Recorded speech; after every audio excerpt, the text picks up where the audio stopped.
Bonjour les amis, nous, je vais continuer le chapitre 5 de La vie compliquée de Léa Liu.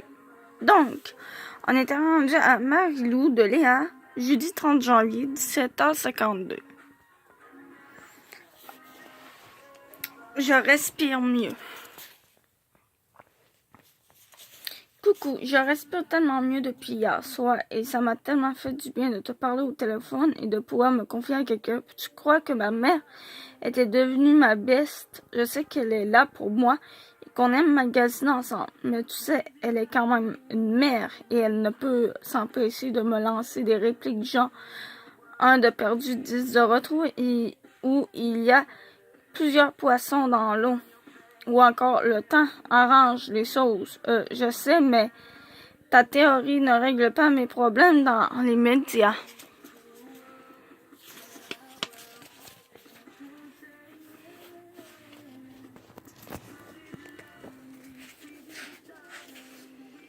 Donc, pour en revenir à des demandes, je te fais la promesse solennelle qu'on ne se chicanera plus pour un gâteau ou un autre, et que je ne cacherai plus rien, même si ça veut dire que j'aurai droit à des sermons de ta part, parce que je fréquente des gars qui ne me méritent pas, lol. Grâce à toi et à tes paroles d'encouragement, j'ai décidé d'être solidaire de Félix et de me rendre à l'école avec lui. Ce matin, la différence, c'est que je me rends compte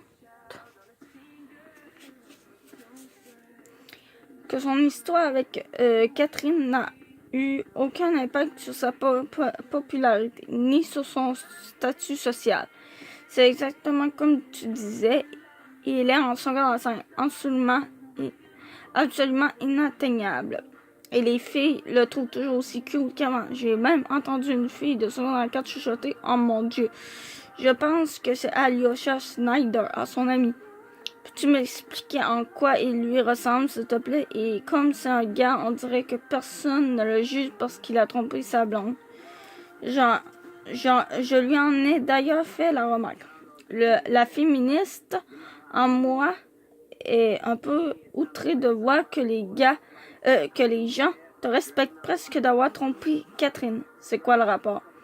Ben, tu sais, si t'étais une fille, les autres de ton année te rejetteraient et te traiteraient de fille facile. C'est mêlant ton histoire. Non, je dis juste que ce ne sont pas les mêmes standards pour les gars que pour les filles. Regarde les nounous de mon année. Elles chantent sur moi parce que j'ai fréquenté un de leurs amis avant de sortir avec Eloi. Mais je n'ai trompé personne, moi. Je crois que tu accordes juste beaucoup trop d'importance à ce que les autres pensent de toi. Et je crois aussi que c'est une affaire de gêne. Les filles sont plus potineuses et bitcheuses que les gars. C'est prouvé, ça. Ah ouais, par qui? L'Institut de statistiques bidon de Félix Olivier? Ben là, regarde ce que les filles de ton année sont en train de faire. Comme elles sont jalouses, elles portent des rumeurs sur toi et elles parlent dans ton dos.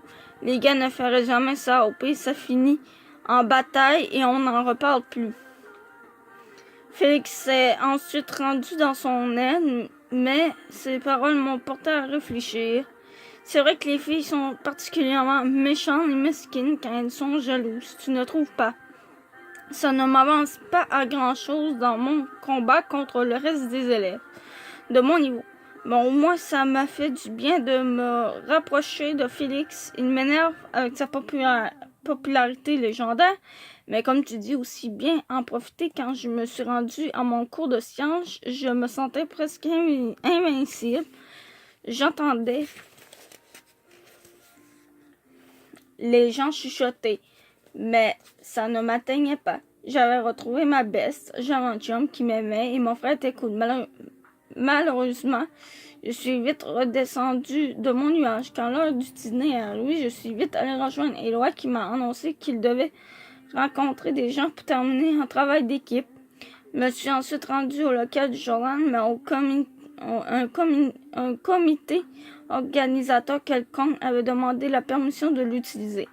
pendant quelques heures. J'ai cherché Annie-Claude, mais je me suis rendu compte qu'elle était allée manger avec ses amis de l'association étudiante. Découragée, je suis passée rapidement à la cafétéria pour m'acheter un sandwich et j'ai vu Jane qui était assise à une table avec Sophie et Catherine.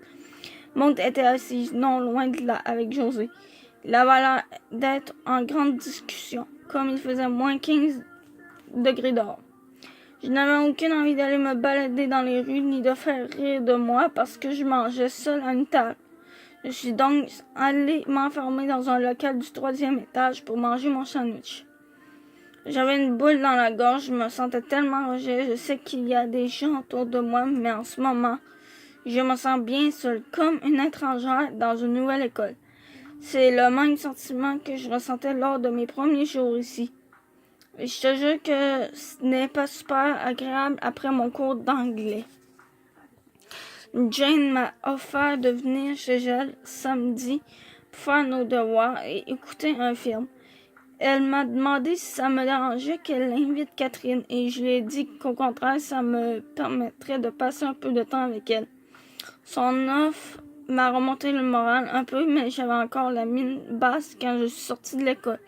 Éloi m'a rejoint et m'a accompagné chez moi quand je lui ai raconté l'heure infernale de rejetitude que j'avais vécue. Je l'ai invité à prendre un chocolat chaud avant de partir, puis je suis vite montée dans ma chambre pour tout te raconter.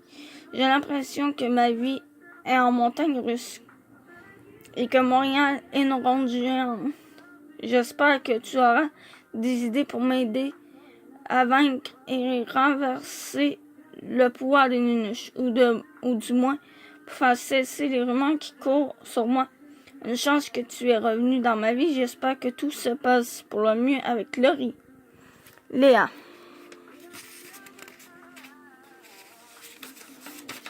Non. Désolée. Je suis en train d'échapper mon livre.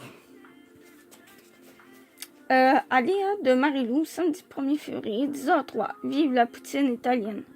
Je sais que je n'ai pas eu d'idée magistrale jusqu'à maintenant, mais hier soir, je parlais de ton cas avec Steph et Laurie, à la cantine chez Tipol. Rien de mieux qu'une poutine italienne pour se dégeler les méninges. Et j'ai pensé à quelque chose. Tu connais Steph, l'avocat du diable qui propose de régler le tout par une discussion posée avec les Nunuches. Idée rejetée. Tu connais aussi Laurie, un caractère endiablé qui aime le drame et qui croit que la solution serait de faire renvoyer les Nunuches de l'école ou de frencher José pour se venger de moi. Idée rejetée. Entre ces deux extrêmes se trouve ton talent, l'écriture. Pourquoi n'écris-tu pas un article sur l'injustice de l'emprise des Nunuches sur le reste de l'école et sur leur tyrannie? Si tu les décris comme des brutes, je crois que certains élèves s'indigneront et leur tiendront tête. Tu ne crois pas? En tout cas, je pense que ça pourrait pas nuire pour ce qui est de la réaction des Nunuches. Ça reste à voir, mais disons que ça n'a pas être pire qu'en ce moment. Je sais que beaucoup de gens te suggèrent de ne pas répondre aux attaques de monde et de ne pas embarquer dans son jeu, mais je pense que ton imagination est justifiée. Si ce n'était que Maud, tu serais surmonté la situation et l'ignorerais complètement, mais ce qui me dégoûte, c'est de voir que tous les élèves suivent son exemple. De peur qu'elle se retourne contre eux. Elle n'est pas seulement populaire à cause de sa beauté, elle l'est aussi parce qu'elle intimide les autres. Et ça, je trouve ça tout aussi inacceptable que toi. Que penses-tu de mon plan? Est-ce trop prudent? Préfères-tu une approche plus directe à la Laurie? Avec elle, tout se passe à merveille. Son chum, qui s'appelle Olivier, est super gentil, mais j'avoue qu'on a passé beaucoup de temps entre filles cette semaine. JP commence d'ailleurs à en ressentir les répercussions et à me le faire savoir. Je crois qu'il manque d'attention, lol. J'espère que tu passeras une belle journée chez Jane. Tu as quand même des amis cool et je ne parle pas uniquement de moi. Écris-moi dès que tu rentres. Lou, PS. Dans 3 semaines, c'est ma fête, j'ai hâte d'avoir 15 ans. PPS, crois-tu pouvoir venir passer quelques jours ici pendant la semaine de relâche? Ce serait vraiment, vraiment génial de te voir. Donc, du coup, le chapitre 5, ça se finit comme ça. Je vous dis à plus.